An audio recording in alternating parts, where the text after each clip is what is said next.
আজকের গল্প বিজয়া, কলমে বিশ্বেশ্বর মহাপাত্র। গতকাল অলয়ের বাড়িতে কোজাগরী লক্ষ্মী পুজো হয়েছিল। গজবাহিতা কমলাসনা লক্ষ্মীর প্রতিমাটা যেন জীবন্ত মনে হলো। যাই হোক, বেশ ধুমধাম করে অলয়দের বাড়িতে পুজোটা সমাপন হলো। প্রত্যেক বছর অলয়দের বাড়ির লক্ষ্মী পুজোটা এভাবেই পালন করা হয়। অলয়দের বাড়িটা সমস্ত আত্মীয় বন্ধুবান্ধবে ভরে থাকতো। এবারের পুজোয় যদিও কোনো আত্মীয় বন্ধুবান্ধব খুব একটা নেই। অলয়দের বাড়ির চারিদিকে বন্যা প্লাবিতায়, আবার কোথাও এক গলা জল বা কোথাও হাঁটু সমান। এই বন্যার কথা শুনে অনেক আত্মীয়ই আসতে অস্বীকার করেছে। কেউ কেউ তো বলেই ফেলেছে, অলয়, তোদের বাড়ি যাওয়ার ইচ্ছেটা প্রচুর ছিল রে, কিন্তু বন্যাটাই মনটাকে ভেস্তে দিল। এখন যেতে পারলাম না তো কি হয়েছে, বন্যাটা এড়িয়ে যাক, তখন পাত পেরে খেতে যাব।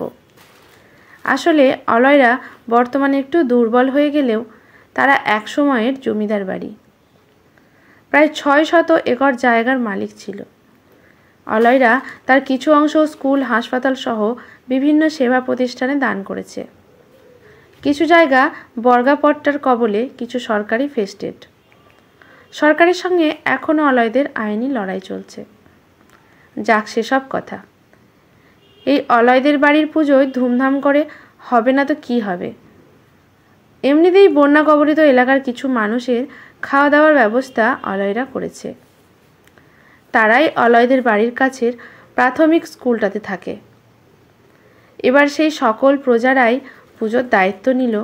কলার মান্দাসে ভেসে ভেসে বাজার করা, ঠাকুর আনা, সাজানো গোছানো সব কাজ করেছে। অলয়কে এ যাত্রায় খুব একটা বেগ পেতে হয়নি। পুজো শেষে নিয়ম মেনে সারা রাত জাগার পালা। অলয় সবার সঙ্গে গল্প করে সারা রাত জাগলো। অন্যবারের মতো নাচ গান যাত্রার আসর আনতে পারেনি। গল্পের মধ্যেও অলয়ের মনে চিন্তা এলো। এবছরও তো বন্যায় সবার পুকুর ডুবে গেছে। কোনো প্রজাই তো আগামী দিনের বিজয়ার মাছ দিতে পারবে না। তবে এতগুলো মানুষকে কি খেতে দেবে? ভাবতে ভাবতেই ভোর রাতের দিকে কখন যে অলয়ের চোখ দূরে জড়িয়ে এলো সে বুঝতে পারেনি।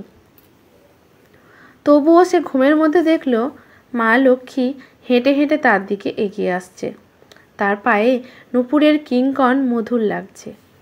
মা লক্ষ্মী অলয়ের কাছে এসে বলল, প্রভাত হয়ে আসছে, এবার আমায় বিদায় দে বাবা।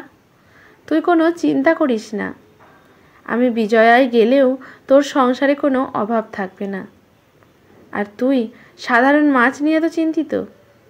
দুম করে অলয়ের ঘুমটা ভেঙে গেল। চোখ খুলে সে দেখলো ধারে কাছে কেউ কোথাও নেই। যাই হোক, সকালবেলায় পুরুতমশাই বাড়িতে এসে বিজয়ার কাজে ব্যস্ত হয়ে গেলেন। অলয় বাড়ির বাইরে এসে প্রজাদের জিজ্ঞাসা করল, তোমরা মাছের জোগাড় করে ফেলেছ? প্রজারা মুখ হাঁ করে অলয়ের দিকে তাকিয়ে রইল। অলয় তাদের অবস্থা দেখে বলল, জানি ওটা পারবে না, আমরা বাঙালি, একটু মাছে ভাতে না হলে কি করে মনে আনন্দ আসবে? তোমরা এক কাজ করো, উত্তর পুকুরে একবার জাল ফেলার ব্যবস্থা করো। তবে তোমাদের একটু কষ্ট হবে। পুকুরটায় আজ 25-30 বছর জাল ফেলা হয়নি, তাতে আবার পুকুরটা পানায় ভরে আছে। আগে সেগুলোর একটা ব্যবস্থা করতে হবে। প্রজাদের মধ্যে থাকা কিছু লোক বলল, ও নিয়ে আপনাকে চিন্তা করতে হবে না বাবু, আমরা ঠিক ব্যবস্থা করে নেব। জেলেরা পানাগুলোকে খড়ের বাঞ্জনা পাকিয়ে পানাগুলি একদিকে টেনে ডাই করে পুকুরটাতে জাল টানল। যেই না জাল টানা শেষের পথে, জেলেরা জাল ধরে রাখতে পারছে না। মাছেদের গুতোগুতি, লাফালাফি শুরু। অলয়সহ জেলেরা অবাক। উত্তর পুকুরে এত মাছ কোথা থেকে এলো, তাই আবার প্রমাণ সাইজের। অলয় তার থেকে 2টো মাছ নিতে বলল। জেলেরা 2টি মাছ তুলতে পারছে না। মাছগুলি লাল বর্ণের হয়ে গিয়েছে। তাদের ওষ্ঠাধারে কেউ যেন লিপস্টিক পরিয়ে দিয়েছে। সেই মাছগুলি এক একটা 25-30 কেজির ওপরেই হবে। জেলেরা মাছগুলি কাটাকাটি করে দিয়ে গেল। রান্নাবাড়ির কাজ শেষে খাওয়া দাওয়া হবে। অলয়দের বাঙালির মাছে ভাতে বিজয়া যে এমনভাবে হবে অলয় এখনও ভাবতে পারছে না। আমার এই গল্পের সঙ্গে কোনো ব্যক্তি বা চরিত্রের বা স্থানের ও কালের যদি মিল থাকে তা নিছক কাকতালীয় ও অনিচ্ছাকৃত। লেখক কোনোভাবেই এর জন্য কোনো রকম দায়ভার গ্রহণ করবে না। আজকের গল্পটি এখানেই সমাপ্ত। ভালো লাগলে লাইক, শেয়ার, কমেন্ট করে পাশে থাকবেন এরকম নতুন নতুন গল্প পাওয়ার জন্য।